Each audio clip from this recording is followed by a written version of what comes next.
What's up, YouTube? It's your boy Hugo Strange here one more time with the Strange Review.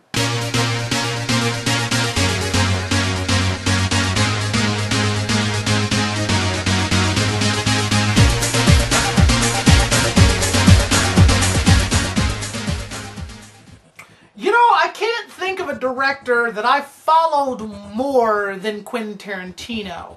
Quentin Tarantino has kind of been sort of my measuring stick as to what makes a good director. Self-indulgent without being too self-indulgent, keeping the plot moving without sparing too much exposition, and not providing exposition while providing exposition. Now, the way I rank Quentin Tarantino movies is that Pulp Fiction is like the quintessential Quentin Tarantino movie.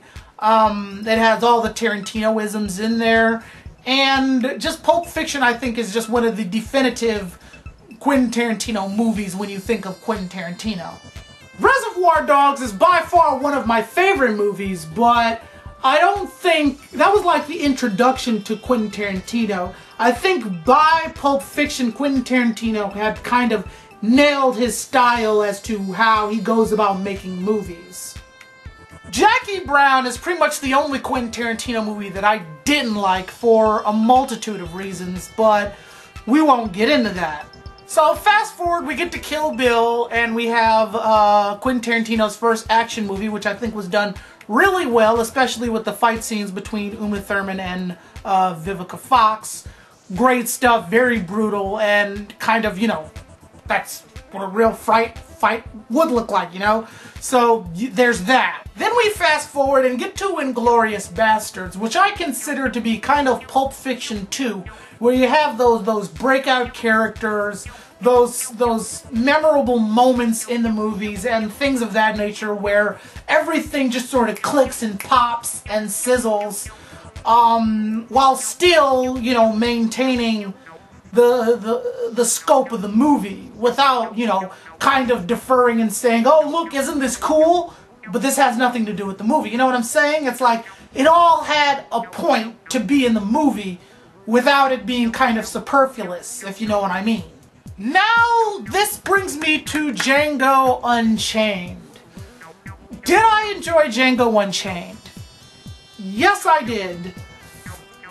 However, there is one moment in there where I was more or less perplexed, and this is getting into a spoiler, so if you don't want a spoiler, I suggest you cut this review off. As the top will say, it says spoilers, so if you're not, you know, if you haven't already seen the movie, then don't watch this video. I'm sorry, but I have to say this, because you know what? I will give the non-spoiler version now, and then towards the end of this video, I will give the spoiler. So the non-spoiler version is a character does something that they didn't have to do that essentially caused a lot of crap. And when that happened, I was sort of taken out of the movie because I was like, why? Why did you do that? I mean, if there was something that I missed, then maybe, but I didn't see a reason for that. So when that was done, I was just kind of like, huh?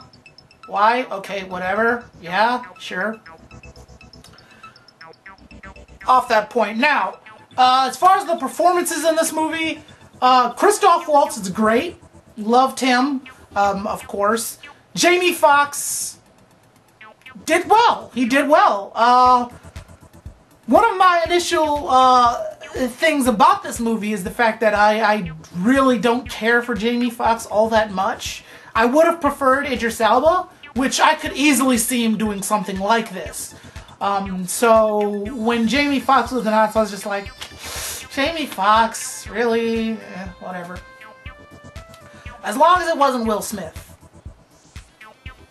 Anyway, Leonardo DiCaprio, kind of makes this movie. Leonardo DiCaprio and Samuel L. Jackson kind of make this movie, because when they're in scenes together, it's freaking hysterical.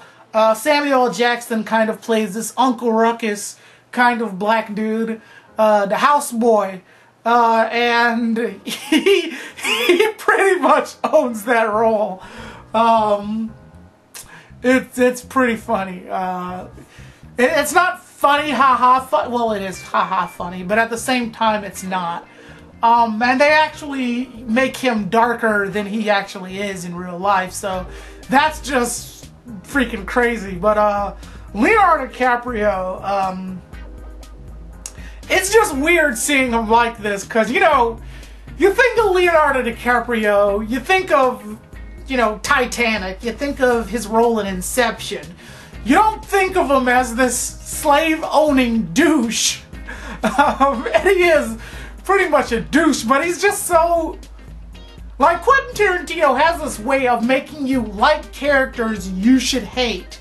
And Leonardo DiCaprio, I hated him, but I couldn't hate him. He was just like one of those characters who's like, you're a douche, but I like you. So, yeah, there's that. Same thing with Hans Landa. You know, he's a douche, but you like him, you know? So Leonardo DiCaprio has that kind of sinister charm to him, and that's what I liked about the movie.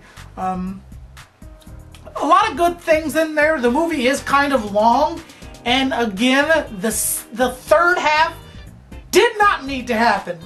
Really didn't need to happen at all, and I will get to that in the spoiler section of this review. What am I running on? 8 minutes, damn. So I suppose I should get into the spoilers of this review. So if you haven't seen Django Unchained, or if you don't care about it, turn this video off right now. Okay, so you're still here, and I'm guessing that you've either seen Django Unchained or don't care about it. The moment that I'm talking about in the movie is when Leonardo DiCaprio signs for Broomhilda to be a freed slave, and after getting the $12,000, he signs Broomhilda to be a freed slave and says, you know, orders Dr. Schultz to shake his hand. He says, you know what, shake my hand or this deal isn't official. And Dr. Schultz shoots him. He didn't need to do that.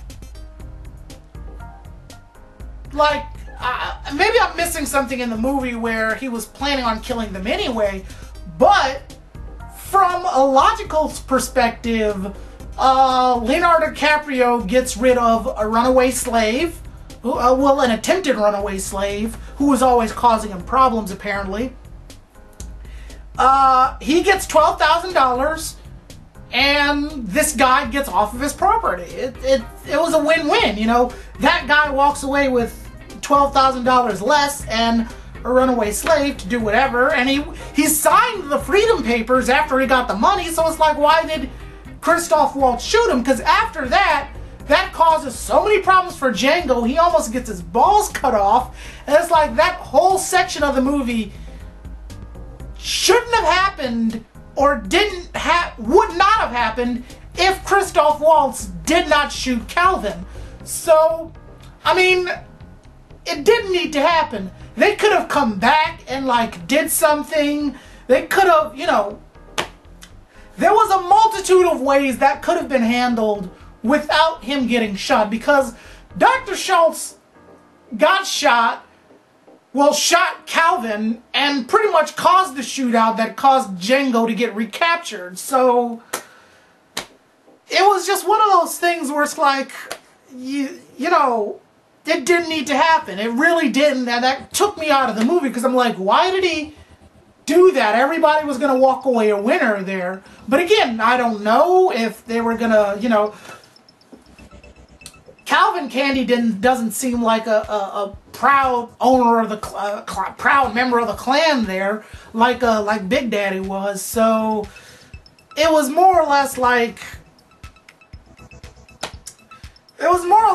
you know, Leonardo DiCaprio was fine with Django. He wasn't like, you know, Django, you're a nigger, blah blah blah blah. He was just like, okay, you know, you're one sharp Negro. Same thing with what's his face, Steven. So, you know, he wasn't like anti-black. He wasn't like he was gonna, you know, murder every black person there, you know. it was that. It was just like, you know, okay, fine. I signed her freedom papers. She's good to go. So, I don't know about that. That took me out of the movie. That kind of frustrated me. And I was like, okay, at this point, this movie's gone on way too long. Because this point doesn't need to happen. But for the most part, I really did like the movie. I really did like a lot of things going into it. Just that part of the movie just really bugs me because it did not need to happen. So yeah, that'll do it for me. As far as what the next Quentin Tarantino movie is going to be, I don't know.